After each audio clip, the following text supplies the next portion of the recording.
आज है मंगलवार कराना है हमको भंडारा, राम दीवानों के बंदे बजरंग बली ही सहारा।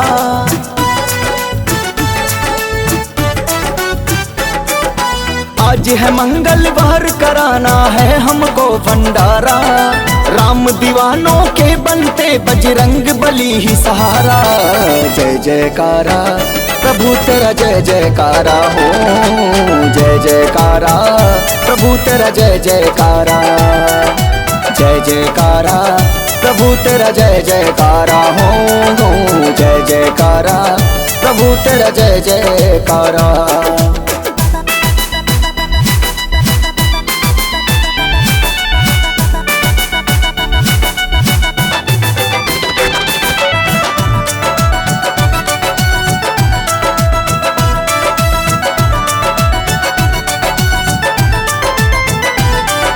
मंगल ही मंगल होता है भंडारे जो आए, सुमिर के नाम जो महाबली का प्रेम से भोग लगाए।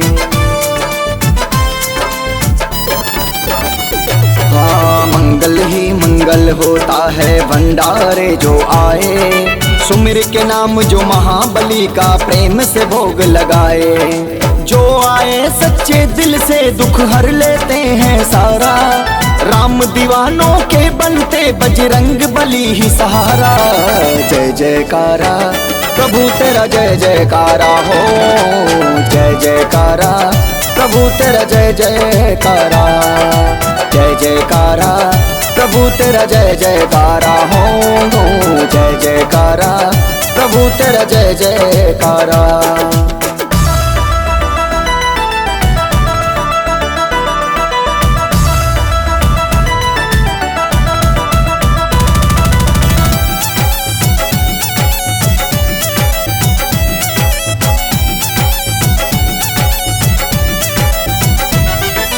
महावीर के भक्त रवाई सत्य बड़े होते हैं, सुख में आंसू भले छलकते दुख में ना रोते हैं। बादल और कुलदीप को भाता है सरकार का द्वारा, राम दीवानों के बनते बजरंग बली ही सहारा। जय जयकारा प्रभु तेरा जय जयकारा हो, जय जयकारा प्रभु तेरा जय जयकारा।